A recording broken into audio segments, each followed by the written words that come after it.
What if you're not powerless? What if maybe you just haven't been given the right tools yet? I know what it's like to be trapped in a toxic workplace. My name is Tammy, and I spent 4 years in the military trapped in a toxic relationship, nearly 4 years. And at first, I didn't even realize that's what was happening. I didn't know I had a bully boss. In fact, I thought just a bad manager. I kept showing up in that workplace, determined to let my work ethic and my productivity and my values prove them wrong. I spoke up. I set boundaries, communicated assertively. Nothing changed. Well, it felt like nothing changed. There were times I felt like we were making a little bit of progress, only to have it slip back 2 or 3 steps the next day.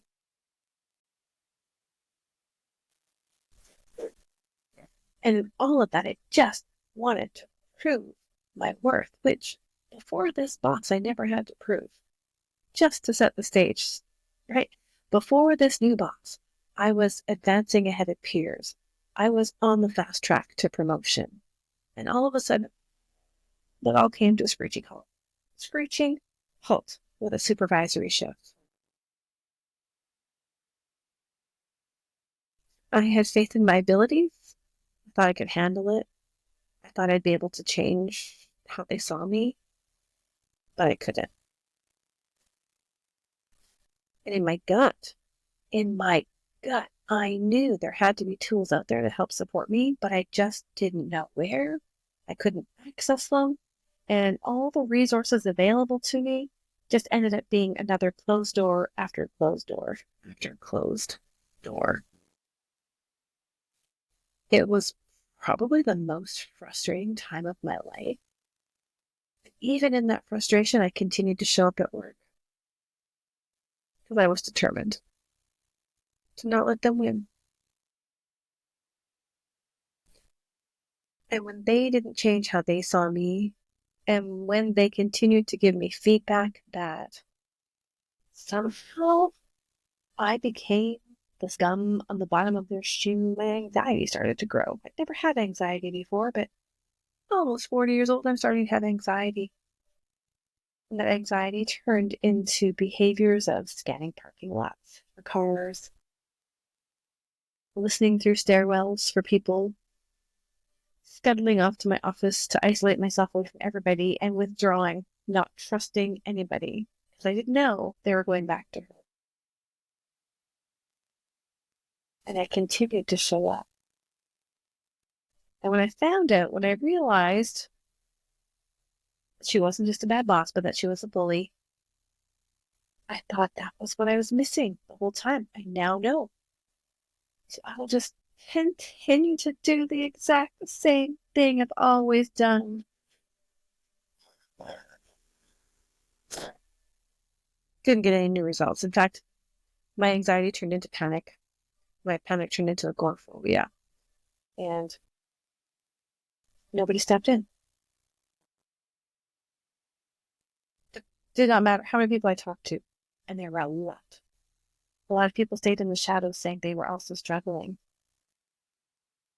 They didn't have the courage, the confidence to speak up publicly, to say this is not okay. I did. Not against them, no slight against them, but that's just who I am. It's like, nope, this isn't right. We need to do something about it. It's how I was raised. It's almost as if I couldn't hold myself back even if I wanted to. I continued to speak up louder, prouder, with more energy, more conviction, more determination.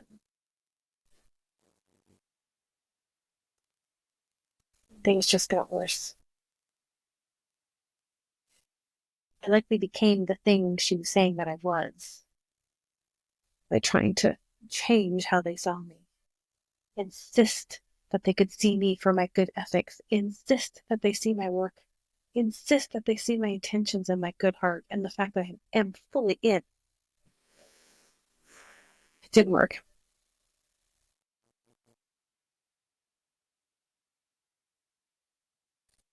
And soon the trembling, the sobbing, the fear, non-stop conversations in my head, leaping from place to place to place, never settling, never resting.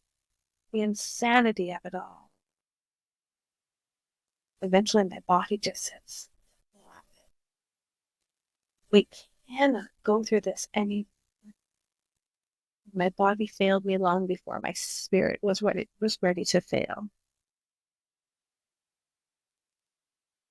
That was the day I thought I was quitting. I was giving in, but they get to win.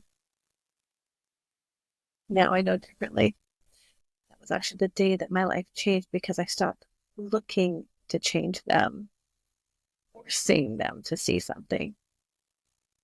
And I started to look at me, the pathetic shell of the person that I had become. And it didn't feel like I was winning at that point. It didn't feel like I was recovering at that point. It didn't feel like I was reclaiming any piece of who I was at that point. It felt like survival.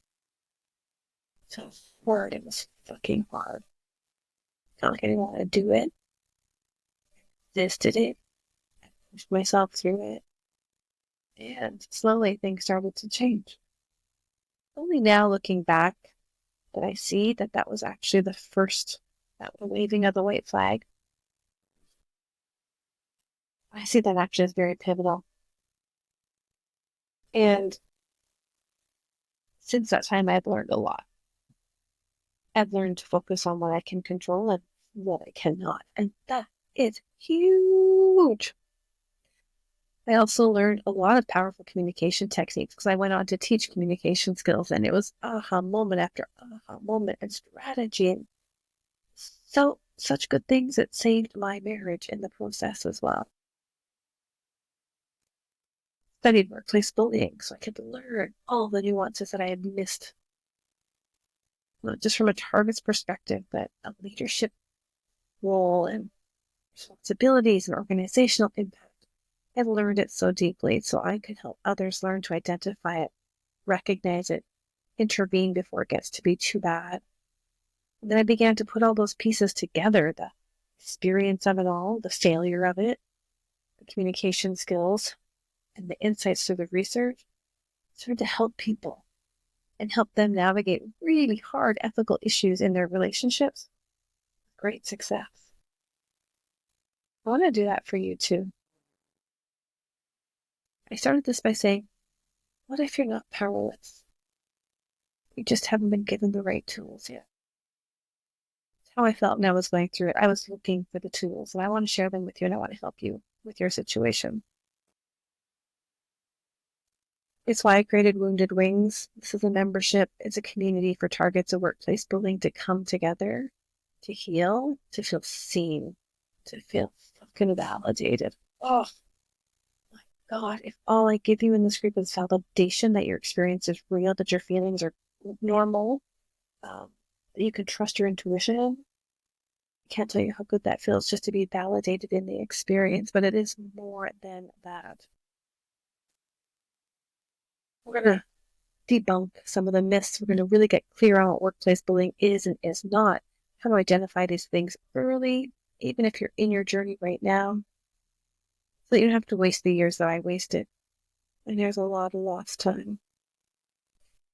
We're also going to help you learn to protect yourself, how to set boundaries in different situations without the fear of making things worse. And navigating those difficult relationships, you will have tools, you will have strategies, you will feel far more confident going into them as a result. And you'll be able to move forward. No more staying stuck. No more staying stuck. This group is not just about talking about our experience. It's about learning. It's about growing. It's about recovering. And it's reclaiming your power and your place and your peace. You don't have to do this alone. Join me, Tammy Dunnett, in the Wounded Wings community. You can see that over at my website, tammydunnett.com. Click on the Wounded Wings community. Come on in for a trial period and check it out. And if you think it's a fit and the right place for you, I invite you to stay. Month to month, no obligation. If it's not a good fit for you and you want to talk more about one-on-one support, you can do that too. But do not sit there and feel powerless for one more day. Do not sit there and wonder, how do I access the resources I need for one more day? Do not sit there and feel like a victim for one more day. I got you. Inside the Wounded Wings community, and I'll see you there.